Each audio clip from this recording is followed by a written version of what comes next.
नमस्कार, मैं हूं मनोज मनु। बड़ी बहस में आपका स्वागत है। नोटबंदी पर सियासत अब कहां तक और कब तक होगी, कहा नहीं जा सकता। ऐसा हमें इसलिए करना पड़ रहा है क्योंकि सत्ता पक्ष हो या विपक्ष, दोनों की अपनी अपनी राजनीति है। यही नहीं, नोटबंदी के विरोध में विपक्ष का संसद में और सड़क पर अलग अलग तरीका भी सामने आ रहा है। यानी कि नोटबंदी पर सभी एक दूसरे के खिलाफ मोर्चाबंदी में मशगूल हैं। इसी पर करेंगे आज हम बड़ी बहस।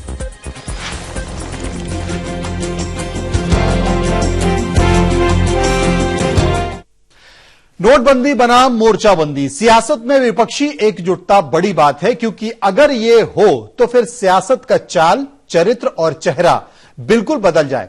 नोटबंदी पर इन दोनों विपक्ष की कोशिश यही है, लेकिन यह कामयाब हो पाएगा इसमें संदेह है, क्योंकि कुछ विरोध कर रहे हैं तो कुछ आक्रोश दिखा रहे हैं, लेकिन जनता को फिर भी नहीं समझ पा रहे हैं। देखिए एक खास रिपोर्ट।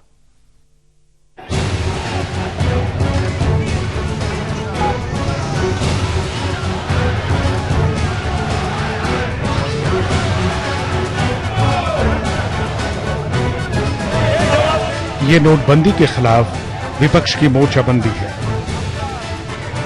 सड़क से संसद तक विरोध प्रदर्शन और हंगामे की ये जुगलबंदी सरकार पर दबाव बनाने और उससे दो हाथ करने की राजनीति और रणनीति का हिस्सा है।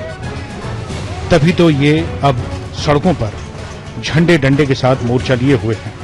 साथ ही संसद और संसद परिसर में हंगामा और नारे की गूंज भी गूंज रही है।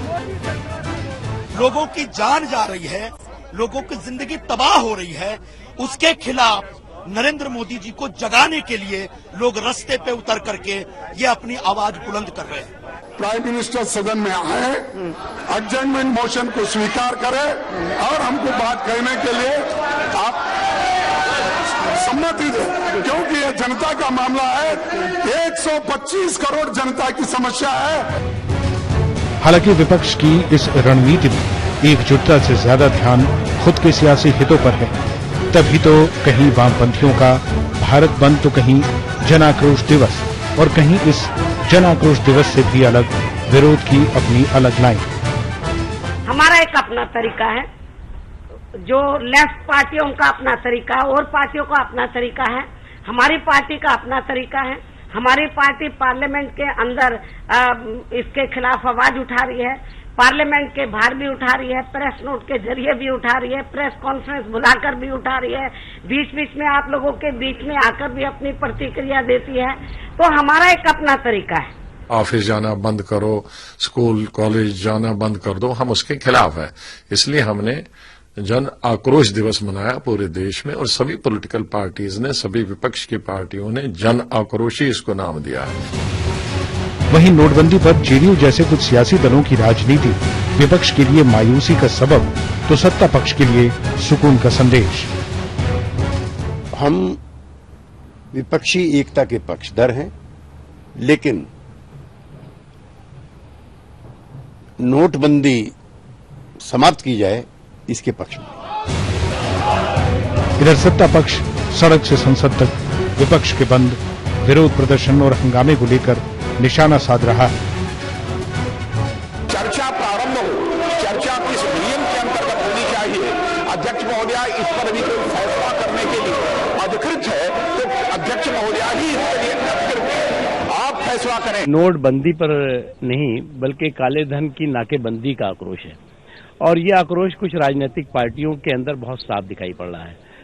ब्लैक मनी का जब बंटाधार हुआ है, तो ऐसे लोग जो ब्लैक मनी के संरक्षक थे, ब्लैक मनी को संरक्षण देने में अपना गर्व महसूस करते थे, उनको जो है उनमें घबराहट और बौखलाहट है। बहरहाल नोटबंदी से भले ही कारोबार में मंदी का माहौल हो, लेकिन सियासी गलियारे में इसे लेकर सियासत बुलंदी पर है। सड़क से संसद तक सभी जोर आजमाइश में लगे हैं। अब देखना यह है कि ये चलती कब तक है। समय के लिए दिल्ली से नीरज कुमार के साथ आशुतोष भाटिया। तो विपक्ष कहता है कि 125 करोड़ लोगों की यह समस्या है, लेकिन सत्ता में बैठी बीजेपी और एनडीए कहती है कि 125 करोड़ लोगों का भविष्य है। कुछ राजनीतिक दल आग में कूदकर विरोध कर रहे हैं, तो कुछ राजनीतिक दल दूर खड़े होकर हाथ सेक रहे हैं, क्योंकि अगर वो पास गए तो उनके हाथ जल सकते हैं। लेकिन इन सब के बीच नोटबंदी को लेकर मोर्चाबंदी जरूर है। विपक्ष एकजुट होने की कोशिश कर रहा है, लेकिन जनता है कि मानती नहीं।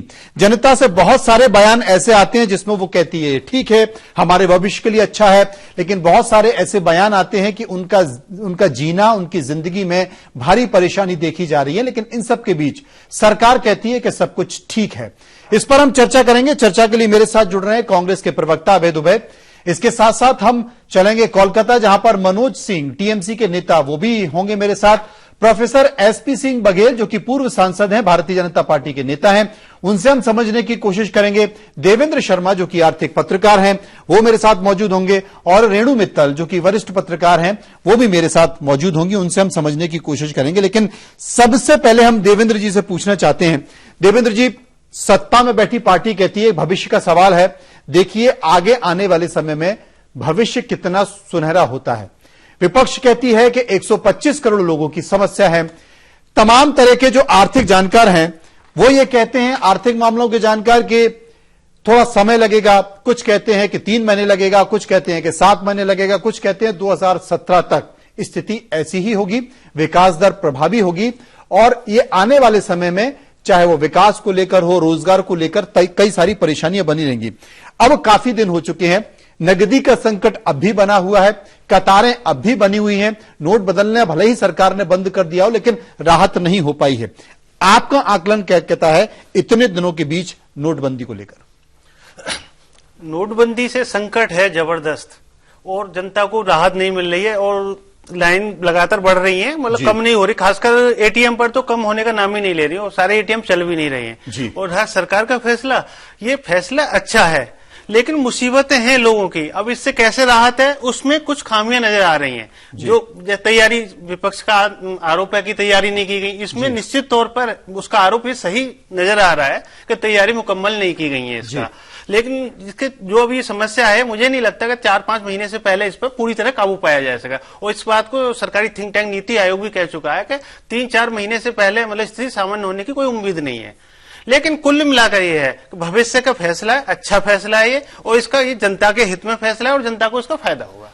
उत्पादकता लेकर, उत्पादन को लेकर, रोजगार को लेकर क्या मानते हैं? कृषि को लेकर, खेती को लेकर, किसानी को लेकर? कृषि पर तो है ही ऐसा, लेकिन सबसे ज्यादा जो रोजगार के क्षेत्र में सबसे ज्यादा कृषि के बाद में है कपड़ा उद्योग। सबसे ज्यादा इसकी जो मार पड़ी है नोटबंदी की, यही कहेंगे, उस पर पूरी तरह तबाह है कपड़ा उद्योग। क्योंकि उसमें छोटी छोटी यूनिट होती हैं, गारमेंट की, डाइंग की, वीविंग की। तो उसमें जैसे आज की डेट में लुधियाना है, वहां सबसे ज्यादा है। लोगों ने अपनी शिफ्ट खत्म 2 की बजाय 1 कर दी है, कुछ लोगों को छुट्टी भेज दिया गया है। वहां पर स्थितियां नहीं सुधर रही हैं, और आगे कोई 1-2 महीने मुझे नहीं लगता स्थितियां सुधर पाएंगी। उत्पादन घटेगा, इसका असर हमें तीसरी तिमाही, चौथी तिमाही में देखने को मिलेगा। बघेल साहब, सिर्फ नगद की समस्या नहीं है, क्योंकि पूरे देश में इस बात को लेकर परेशानी है कि नगद नहीं है, और नए नोट बाजार में नहीं आए हैं, बैंकों तक उतने नहीं पहुंच पाए, एटीएम की स्थिति आपको पता ही है। बात उससे कहीं आगे बढ़कर है, बात रोजगार पर आ जाती है, बात इस बात को लेकर आ जाती है कि हमारे जो लघु उद्योग हैं कहीं वो खत्म ना हो जाए, वहां पर जो काम करने वाले लोग हैं कहीं उनका रोजगार ना खत्म हो जाए। रियलिटी सेक्टर की स्थिति आपको पता ही है, वहां पर मंदी की मार पहले से ही देखी जा रही थी। अब सुनने में आ रहा है कि अकेले एनसीआर का अगर जिक्र करें तो हजारों फ्लैट वहां पर पड़े हुए हैं, बनकर तैयार हैं, लेकिन पता नहीं लोग खरीद पाएंगे या नहीं खरीद पाएंगे, क्योंकि सबको पता है इस सेक्टर में आधा धन काला होता है, ब्लैक होता है। तो आप मानते हैं कि आने वाले समय में भले ही आपकी सरकार यह संदेश देने की कोशिश कर रही हो कि भविष्य सुनहरा है और बस कुछ दिनों की बात है, जैसा कि प्रधानमंत्री ने कहा कि 50 दिन बाद सब कुछ बेहतर हो जाएगा, क्या वाकई ऐसा होगा? बिल्कुल ऐसा होगा। देश को आजाद हुए 69 साल हो गए जी। प्रधानमंत्री जी ने 50 दिन मांगे हैं। 69 दिन भी मांगते तो भी एक समसामयिक बात है कि भाई 69 दिन केवल मांगे हैं प्रधानमंत्री जी ने। और आरएमपी डॉक्टर से पेट जब फट जाए तो थोड़ी दिक्कत होती है एम्स वालों को जी। 69 साल में देश में कांग्रेस की ज्यादातर सरकार रही है और उनके कांग्रेस ने पेट फाड़ दिया तो अब थोड़ा इलाज करने में वक्त लगेगा, लेकिन प्रधानमंत्री का हक बनता है कि ऐसा तो नहीं आप ये कह देंगे कि असल में कांग्रेस ने ज्यादा पेट फाड़ दिया था तो हमने कोशिश की इसको ठीक करने की, लेकिन अब ये हो ही नहीं सकता, ये तो मर गया। ये बिल्कुल ठीक होगा। अच्छा। और अभी बहुत जल्दी हम लोग केंद्र परंतु और भविष्य की भयावहता का जिक्र करें बिना आधार के, ये उचित नहीं है। ये आपने अपने प्रश्न में भी कहा कि इस प्रकार से बिल्डिंग वाले सेक्टर में 50% काला धन होता है जी। क्या 1% भी काला धन टॉलरेट किया जाना चाहिए? क्या वो कानूनी है? क्या वो संवैधानिक है? क्या वो इनकम टैक्स और सेल टैक्स और वित्तीय नियमों के अंतर्गत है? जब आधी इकोनॉमी आपने काली मान ली है इस सेक्टर में, तो कुछ सेक्टर में तो इससे भी ज्यादा होगी। तो ये सब लोग कहा करते थे कि काला धन पर प्रधानमंत्री जी ने चुनाव के समय कहा है, तो क्यों नहीं कर रहे हैं? कर दिया तो क्यों कर रहे हैं जी। तो और मोर्चाबंदी, मुझे तो आज बड़ी खुशी हो रही है कि चाणक्य ने बहुत साल पहले ये सब सोच करके लिख दिया था कि जब आप बहुत मजबूत होंगे तो दुश्मन का दुश्मन हमारे दोस्त सिद्धांत पर मोर्चाबंदी होगी। तो एक बाढ़ आ रही है, एक बाढ़ मोदी जी की लोकप्रियता की एक ये बाढ़ है, और उस बाढ़ में बह ना जाए लोग, उनका अस्तित्व घुल ना जाए। तो उस पेड़ पर जो होता है कि एक चूहा भी है, सांप भी है, आदमी भी है, बिल्ली भी है, और चूहा सांप चूहे को नहीं खा रहा है, बिल्ली चूहे को नहीं खा रही है, आदमी सांप को डंडा नहीं मार रहा है, सांप आदमी को नहीं काट रहा है, और प्रतीक्षा कर रहे हैं कि ये बाढ़ कब कम हो और कब हम अपने अपने रास्ते पर चलें। अभय जी, आपको बाढ़ में बहने का डर है, जैसा कि बघेल साहब बता रहे हैं?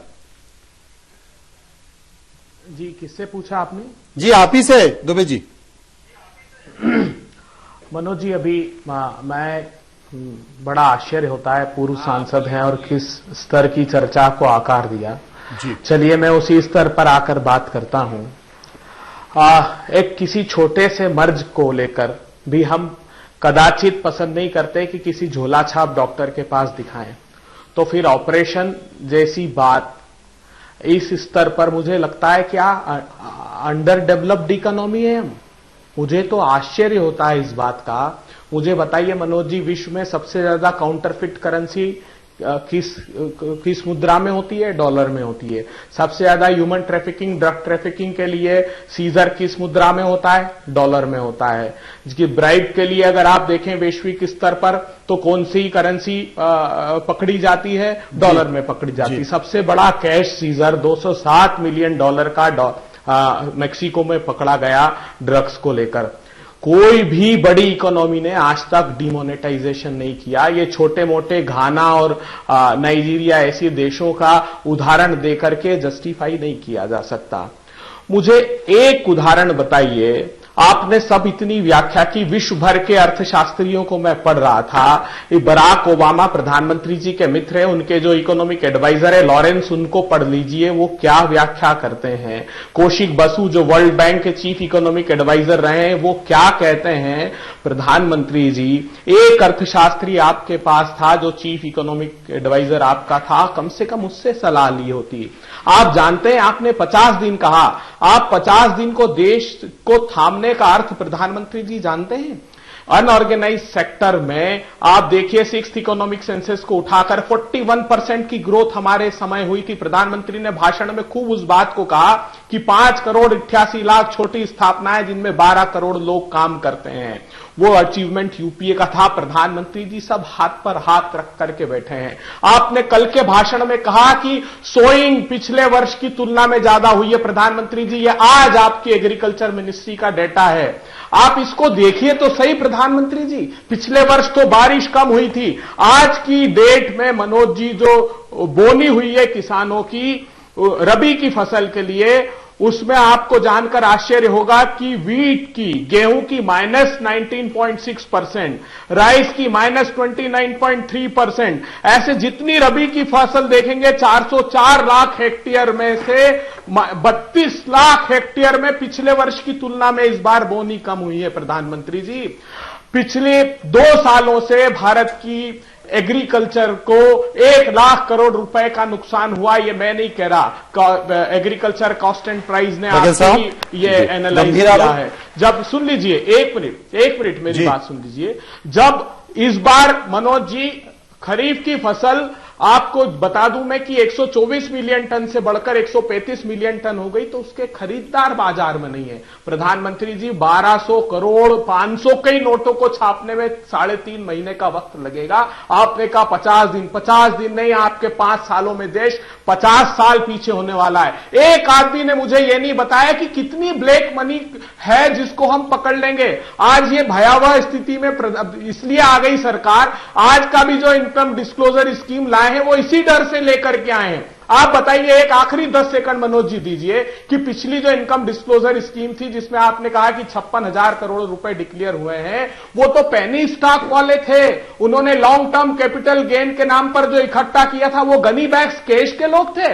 कितनी आश्चर्य की बात है, पूरी इकोनॉमी में 6% जो आप कह रहे हैं वो कैश में ब्लैक मनी होगी, बाकी तो रियल एस्टेट में, गोल्ड में, इन सारे में और पी नोट्स में और शेयर्स में। प्रधानमंत्री जी, ये देश को आपने अभी लगभग 1.25 लाख करोड़ रुपए का जीडीपी को नुकसान हुआ है। मेरे पास जितनी बड़ी रेटिंग एजेंसी है, गोल्डमैन कह रहा है कि 7.9 से 6.8 हो जाएगी, एमबी कैपिटल कह रहा है 6.8 से 3.5 ग्रोथ रेट हो जाएगी, रेटिंग्स, आईसीआई सिक्योरिटी, जितनी रेटिंग एजेंसी को उठाकर देख लीजिए। प्रधानमंत्री जी, क्या आपको यह दिखाई नहीं दिया? मुझको तो आश्चर्य होता है कि कैसी सरकार है ये। अब अगर आप परिपक्व निर्णय लेंगे तो प्रधानमंत्री जी दिन में 4 बार आंसू बहाने पड़ेंगे। ये देश ने आपको किसी बघेल साहब जो बात कर रहे हैं दुबे जी, अगर इनकी बात को मान लिया जाए तो ये तो बड़ी अजीब सी स्थिति है। मुझे लगता है कि भारत के लिए संकट की स्थिति हो जाएगी। ये उस वकील की तरह है कि दिन में चौराहे पे जो डे लाइट मर्डर हुआ उसमें भी छुड़ाने की बात जो करते हैं ना, उनके पास तर्क होते हैं जी।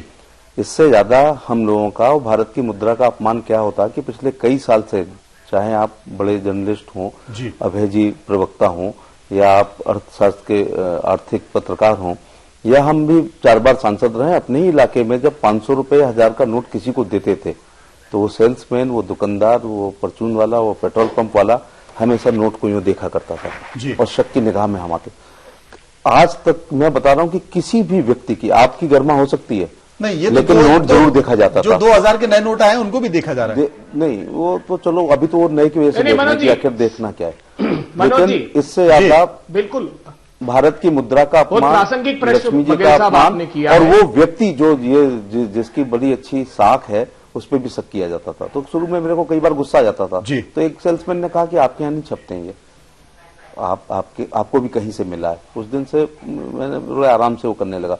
तो ये देखिए कि हर 500 के नोट को और 1000 के नोट को शक की निगाह से देखा जाता था। इसका मतलब हर नोट शक की निगाह में था, इसलिए इनको बंद करना जरूरी था। जी कुछ बोल रहे थे? हाँ मनोज जी, देखिए जो फाइनेंशियल इंटेलिजेंस यूनिट आप अभी नीचे चला रहे थे, उन लोगों ने 6 लाख प्रकरण 2 साल में काउंटरफिट करेंसी के पकड़े थे। अब काउंटरफिट करेंसी के लिए क्या डिमोनेटाइजेशन जरूरी है? ये मैं एक छोटे से 20 सेकंड में इस पर अपना पक्ष रखना चाहता हूं। देखिए, साधारण लोगों को समझ में आए वैसी भाषा में बात करते हैं। अगर नकली नोट को मनोज जी सिस्टम पहचान नहीं सकता है तो आप डिमोनेटाइजेशन करेंगे तो भी सिस्टम में आ जाएगा, आदमी जाकर बैंक में जमा कर देगा। लेकिन अगर उसकी पहचान आप कर सकते हैं व्यवस्था के तहत तो डिमोनेटाइजेशन की जरूरत नहीं थी। वही हमने कहा कि 23 जनवरी 2014 को इसी फाइनेंशियल इंटेलिजेंस ने यह रिपोर्ट किया कि 3 लाख के करीब प्रकरण बने हैं 1 साल में काउंटरफिट करेंसी के। आप अभी नीचे पट्टी चला रहे थे कि फाइनेंशियल इंटेलिजेंस यूनिट ने रिपोर्ट किया है, तो उन्होंने 60,000 सस्पिशियस ट्रांजैक्शन पकड़े थे। और यह मनमोहन सिंह जी की सरकार ने तय किया कि हमको 2005 के पहले की 3,61,000 करोड़ रुपए की करेंसी को बदलना है। हमने 3 महीने की विंडो से स्टार्ट किया और वो विंडो नरेंद्र मोदी जी भी देते गए। ऐसा नहीं कि उन्होंने डिमोनेटाइज कर दिया, उन्होंने ये कह दिया कि कल से ये करेंसी बंद है, आप सब जमा कराइए। वो भी 30 जून 2016 तक उस विंडो को प्रोवाइड करते रहे और 3,61,000 करोड़ रुपए हमने बदल दिए, जिसमें काउंटरफिट करेंसी को हमने बाहर कर दिया। तो यही तो आग्रह कर रहे थे कि प्रधानमंत्री जी एक रेगुलर इंटरवल ऑफ टाइम के बाद आपको ये प्रोसेस एडॉप्ट करनी पड़ेगी। कोई भी सरकार रहे 8-10 साल में आपको करेंसी को बदलने की प्रक्रिया रखनी होगी, क्योंकि काउंटरफिट करेंसी को रोकने का यही एक तरीका है। जब तक हम कैशलेस इकोनॉमी की तरफ आगे नहीं बढ़ते तब तक हमको ये क्रम। नेता टीएमसी मनोज हमारे साथ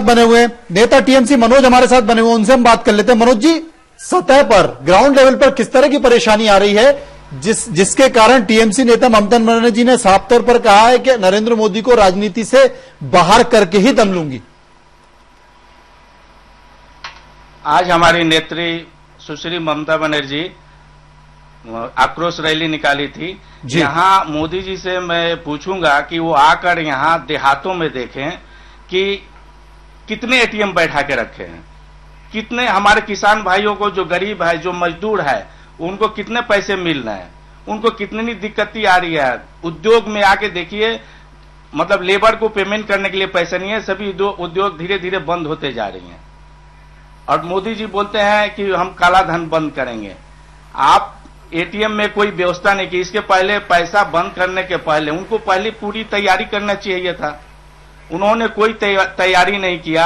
यहाँ देहात में और ये चिकित्सा जहां पर रोगी के इलाज के में आकर देखे मोदी जी की यहाँ पर कितनी परेशानी झेलनी पड़ रही है। और मोदी जी बोलते हैं हम भ्रष्टाचार हटाएंगे। भ्रष्टाचार हम लोग भी हटाने चाह रहे हैं, लेकिन इसका मतलब तो ये नहीं कि कोई तैयारी नहीं की, कोई एटीएम में, कोई बैंक में नहीं। लेकिन मनोज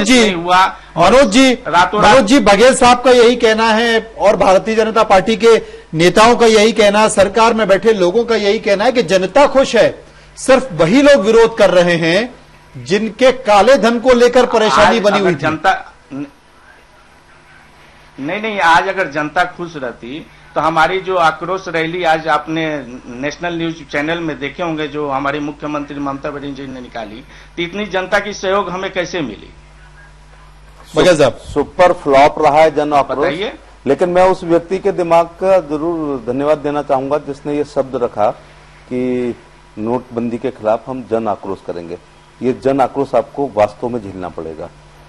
मैं माननीय प्रधानमंत्री जी को 20 तारीख को आगरा में परिवर्तन महारैली में आना था जी। स्थानीय राजनीतिक कार्यकर्ता होने के नाते मैंने 103 गांव का दौरा किया जी। और 103 गांव में मैंने एक सहज सवाल पूछा कि नोटबंदी के बारे में आपकी क्या राय है। 100% लोगों ने कहा कि ये सही है। तो ये जो लाइन में लगे थे, उन्होंने कहा जिनकी बिटिया की शादी थी, उन्होंने कहा जिनके लड़के की शादी थी, उन्होंने कहा जिनको गेहूं की बुआई करनी थी, उन्होंने कहा। तो परेशानी में जो खड़ा है वो स्वयं कह रहा है कि परेशान जरूर थोड़े से हो रहे हैं लेकिन ये काम सही हुआ है। विपक्ष को ये ज्यादा परेशानी दिखाई पड़ रही है। देवेंद्र जी, जो बात बघेल साहब कह रहे हैं, जो बात कांग्रेस कह रही है, जो बात मनोज सिंह कह रहे हैं, ऐसा लगता है कि सिर्फ राजनीतिक दलों के लोग ही इस मुद्दे पर अपनी अपनी अलग प्रतिक्रिया दे रहे हैं।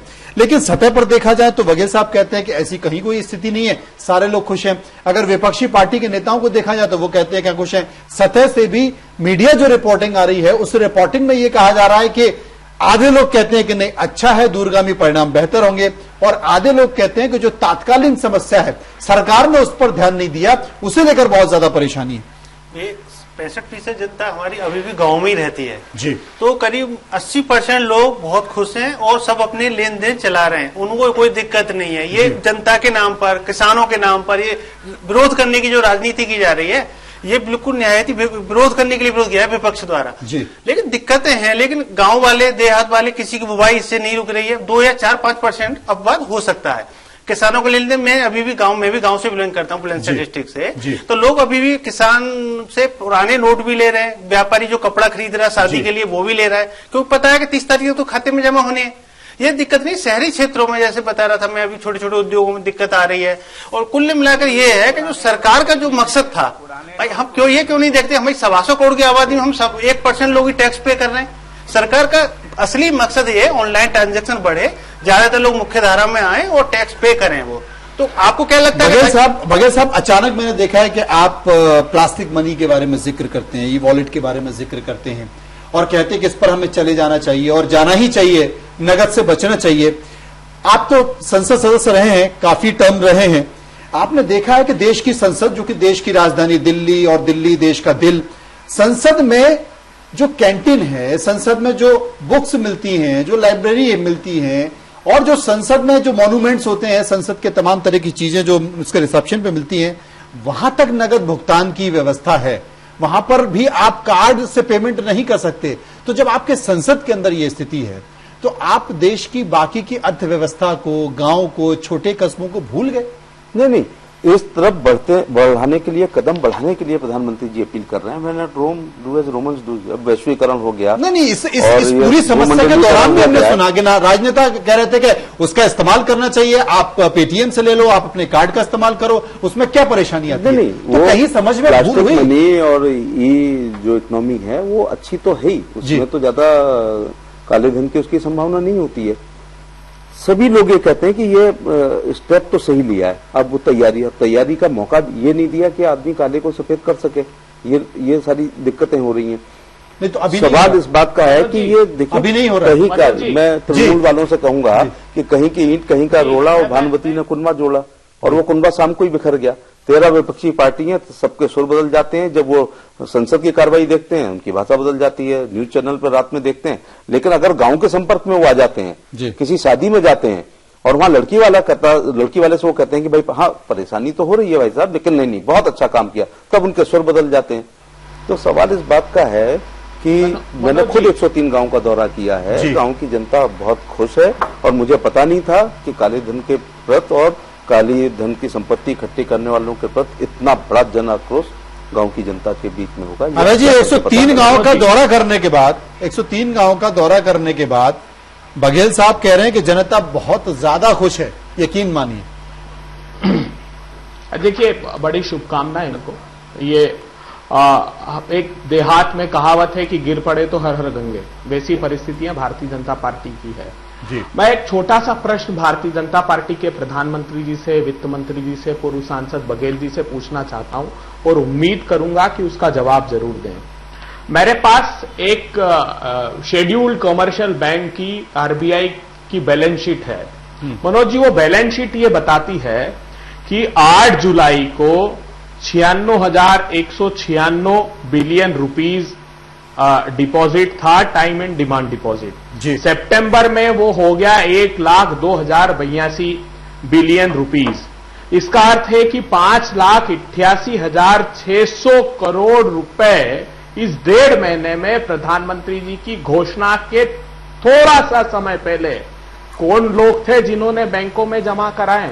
वित्त मंत्री जी से सवाल पूछा तो उन्होंने कहा कि यह फ्लक्चुएशन इसलिए दिखता है कि 7th पे कमीशन का एरियर होगा। अरे वित्त मंत्री जी, आप भी जानते हैं कि 7th पे कमीशन का एरियर तो सिर्फ 34,600 करोड़ रुपए है। ये मान लिया कि पूरे लोगों ने, सारे ने बैंक में ही रखकर रखा, तो भी ये 6 लाख करोड़ किसका नियोजित षड्यंत्र इस देश में किया गया है। पहले से आप एक जवाब सरकार के किसी एक व्यक्ति ने नहीं दिया कि ये किन लोगों का पैसा था, क्या सरकार जांच कराएगी? मुझे आश्चर्य होता है कि 25 करोड़ जनधन के खातों पे, 1 मिनट मनोज जी, 25 करोड़ 50 लाख जनधन के गरीब लोगों ने प्रधानमंत्री जी के आह्वान पर खाते खुलवाए। जी, आपने क्या शक किया उन पर कि उन लोगों ने 21,000 करोड़ रुपए जमा कर दिए? अरे प्रधानमंत्री जी, जिस दिन आपने घोषणा की उस दिन 45,336 करोड़ रुपए उन खातों में मौजूद थे। अगर एवरेज निकालेंगे तो 840 रुपए प्रत्येक खाता होता है, वो 21,000 करोड़ रुपए।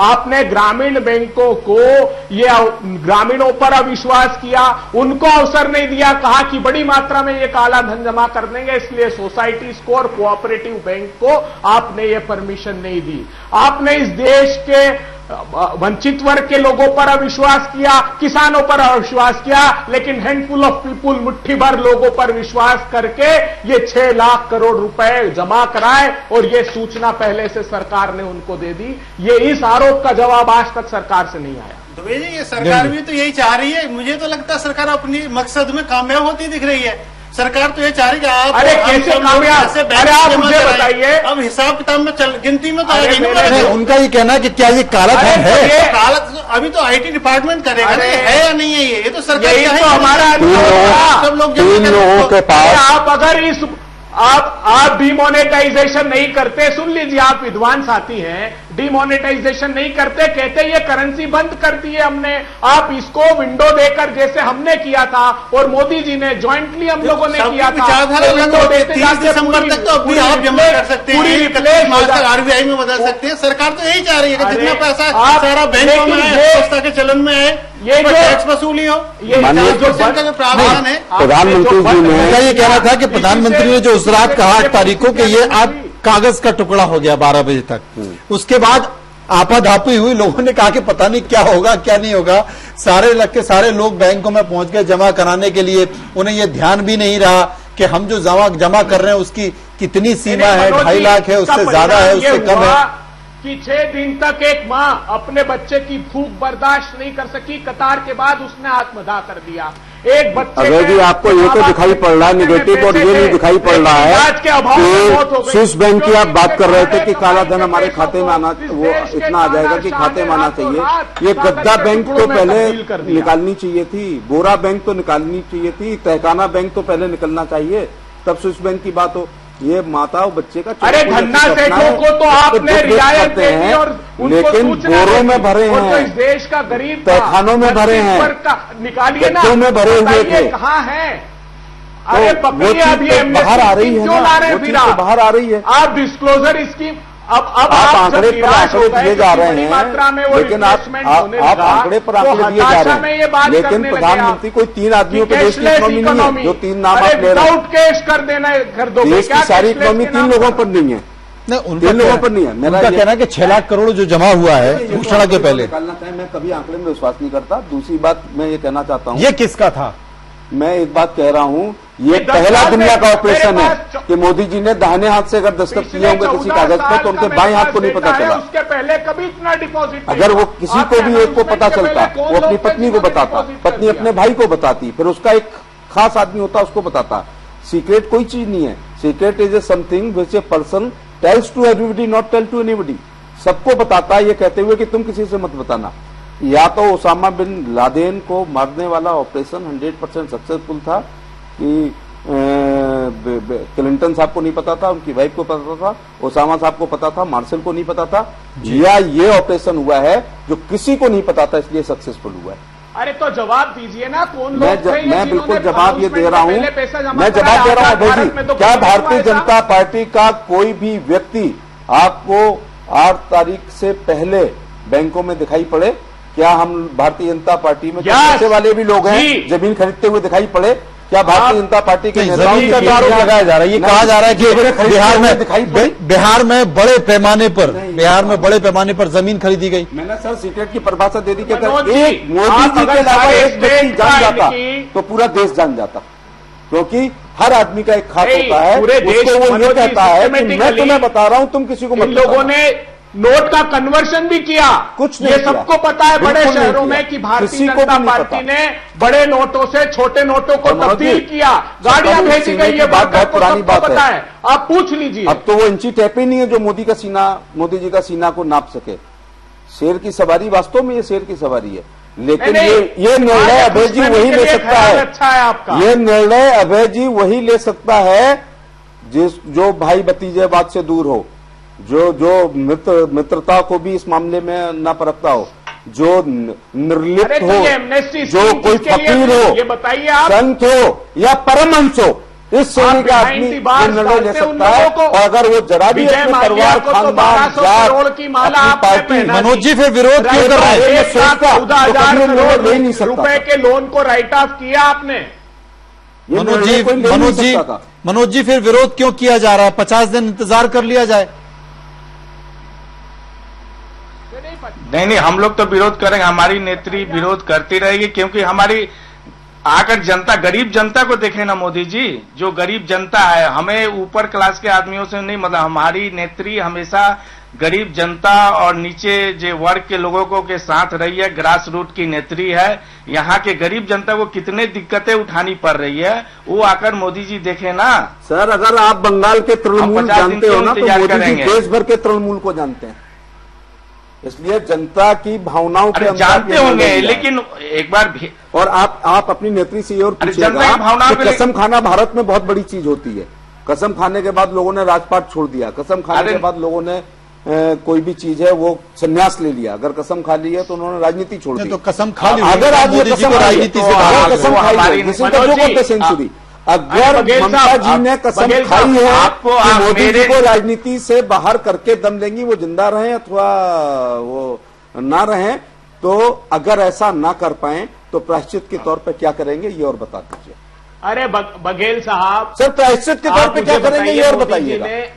और उसकी समय सीमा बताइए, कितने दिनों में आप मोदी जी को राजनीति से, जो दुनिया की सबसे बड़ी पार्टी और उसका महबूब नेता हो, विश्व का सबसे लोकप्रिय नेता हो, उसको एक क्षेत्रीय दल का नेता राजनीति से बाहर कर देगा। इससे बड़ी राजनीति में मैंने मजाक और जोक सुनी। अभय जी, क्योंकि सत्ता में बैठी पार्टी और उनके नेताओं के ये बयान आ रहे हैं कि जो इस फैसले के साथ नहीं है वो राष्ट्र हित में नहीं है, ये भी कहा जा रहा है। ये कहा जा रहा है कि जनता को परेशानी नहीं है, उन लोगों को ही परेशानी है जिनके पास काला धन रखा हुआ था और इसलिए वो सरकार के फैसले को लेकर विरोध कर रहे हैं। मैं ये कह रहा हूं कि अगर वाकई सरकार या सत्ता में बैठे लोग इस तरह का आरोप लगा रहे हैं और प्रधानमंत्री 50 दिन मान रहे हैं, तो 50 दिन बाद भी इसकी समीक्षा की जा सकती है। ये क्या देखा जा सकता है कि कितने लोगों का रोजगार गया, क्या वाकई लोगों को परेशानी है, क्या वाकई नकदी का संकट है। 50 दिन तक इंतजार कर लिया जाए। क्यों आप सत्ता में बैठी एक पार्टी के फैसले के विरोध में उतर रहे हैं और उन्हें कहने का मौका दे रहे हैं?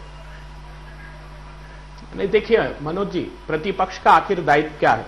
प्रतिपक्ष का दायित्व यही है, अच्छे प्रतिपक्ष का, कि वो देश का और सत्ता का प्रशस्त मार्ग बनाता चले, वो समालोचना करे, सरकार के हर गलत कदम पर उनको आगाह करे कि इससे देश को क्या नुकसान होने वाला है। अगर ये प्रतिबिंबित नहीं होगा तो प्रतिपक्ष के होने का सरोकार नहीं है। मैं अभी बड़ी बड़ी बातें की बघेल साहब ने, मुझे आपने ममता जी की कस्में याद दिलाई। मुझे बताइए, इस देश के प्रधानमंत्री ने अपने घोषणा पत्र में, रैलियों में किसान से क्या शपथ पूर्वक कहा था कि लागत का 50% ऊपर दूंगा। मनोज जी, सुप्रीम कोर्ट में 2015 में जनवरी में शपथ पत्र दिया इस देश के प्रधानमंत्री ने कि नहीं दिया जा सकता, मार्केट डिस्टॉर्ट हो जाएगा। तो ये सत्ता के और प्रधानमंत्री के स्वभाव को दर्शाता है कि वो किसके साथ खड़े हैं। इसीलिए तो हमने कहा कि प्रधानमंत्री जी, अगर आपको ख्याल होता उन अनऑर्गेनाइज सेक्टर में जो कि 90% कंट्रीब्यूट करता है देश में, उनका अगर ख्याल होता तो ये निर्णय, हां सब लोग सामूहिक रूप से ये चाहते हैं। मुझे बताइए कि मैंने कहा, पूछा बार बार कि मुझे बताइए तो सही कि इस व्यवस्था, इस तरीके से आप आउटकम क्या है आपका, वो उस पर कोई बोलने को तैयार नहीं है। अरे सिक्रेसी की बात आपने की खूब, आपने डिमोनेटाइजेशन को इस तरीके से शेप दिया। मुझे एक व्यक्ति आकर के बता दे कि ये आउटकम है और इतना हम, क्योंकि मैं बार बार ये कह रहा हूं, सरकार इसलिए चिंतित हो गई कि इतनी बड़ी मात्रा में लोगों ने अपने पैसा तब्दील किया। जो भी पत्रकार साथी हमारे उदाहरण दे रहे थे कि यही तो सरकार चाहती थी, तो मेरे मित्र, अगर ये पहले 6 लाख करोड़ रुपए जमा नहीं हुआ होता और आज ये एमनेस्टी स्कीम सरकार की 50% वाली है, तो 3 लाख करोड़ रुपए करों के रूप में सरकार को आता। आज मुझे बताइए कि आज ये स्कीम अनाउंस करने का एडवांटेज आपको क्या है, जबकि ज्यादातर लोग कन्वर्शन अपना पैसा कन्वर्ट करा चुके हैं। आप छोटे लोगों तो कहते हैं कि 4,500 रुपए से 2,000 रुपए हमने सीमा कर दी, लेकिन बड़ी मुश्किल से हमने कोशिश की थी कि गोल्ड की तरफ से हम लोगों को डाइवर्सिफाई करें। बड़ी संक्षेप में मैं ये जवाब दे रहा हूं कि एक व्यक्ति जो चाय बेचा करता था, जिसके गले में बड़े नोट नहीं आते थे, उसका अर्थशास्त्र देखिए कितना अच्छा है। और एक अभय जी के मैं वही बता रहा हूं, एक अभय जी के पार्टी के प्रधानमंत्री जो IMF में रहे, जो वर्ल्ड बैंक में रहे, जो स्कूल ऑफ इकोनॉमिक्स में पढ़ाए और जो पढ़े, गेहूं और जौ की बाल का फर्क तो वो नहीं जानते थे, लेकिन मुद्रास्फीति के मामले में वो फेल हुए, GDP के मामले में फेल हुए, महंगाई के मामले में फेल हुए। इकोनॉमिक अफेयर में जब मनमोहन सिंह जी फेल हुए, बाकी तो उपयोगिता की ज्यादा थी नहीं साहब देश के लिए। 3 घंटे तक उससे तो अच्छा वो अर्थशास्त्री है जिसके गले में शाम तक ज्यादा रुपए नहीं आते थे, लेकिन उसको पता था कि काला धन कितना है और उसको कैसे निकाला जाए। अपील जब की प्रधानमंत्री जी ने 30 सितंबर तक, तो अपील को माना नहीं। अब थोड़ी सी हुई है, निकल करके आ गया है, तो अपील तो की थी, 30 सितंबर के लिए अपील की थी। मुझे बताइए आज रुपए की हालत क्या हो गई है?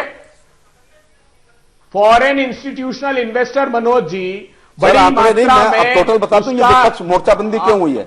तमाम चेहरों पर खौफ जारी है। मुझे बताइए चिराग अंधेरों पर कितना भारी है, ये समस्या है। और ये नहीं अभय जी, मैं लास्ट में एक शेयर करके कि मुझे पतझड़ों की कहानियां सुना सुना के ना उदास कर, नए मौसमों का पता बता, जो गुजर गया सो गुजर गया। नया मौसम बताया है, चलिए नया मौसम बताया गया। हमारे साथ देवेंद्र भाई मौजूद है। देवेंद्र भाई, मैं आपसे पूछना चाहता हूं, संक्षेप में बता दीजिए कि बाजार की स्थिति क्या रहेगी, क्योंकि सत्ता पक्ष के अपने बातें हैं, विपक्ष की अपनी बातें हैं, लेकिन बाजार क्या कहेगा? क्या वाकई उम्मीद कर सकते हैं बाजार से कि आने वाले समय में स्थिति बेहतर हो पाएगी नहीं, अभी या खामियाजा भुगतना पड़ेगा? अभी 2-3 महीने तक तो खामियाजा भुगतना पड़ेगा। 3 महीने के बाद रिकवरी शुरू होगी और इसकी भरपाई हो जाएगी। अभी तक तो समस्याएं हैं, कारोबार ठप पड़ा है, कुछ गिरावट सरकार जो कह रही है कि सरकार का जो इतना ज्यादा राजस्व आया वो विकास में लगेगा, योजनाओं में लगेगा, गरीब के फायदे का होगा, क्योंकि तमाम जो गरीब लोगों की आवाज आ रही है उनका ये कहना है कि ये धन हमारा ही है और हमारे ऊपर ही सरकार खर्च करने वाली है। सबसे बड़ी बात यही होगी कि उस योजना में आया कितना।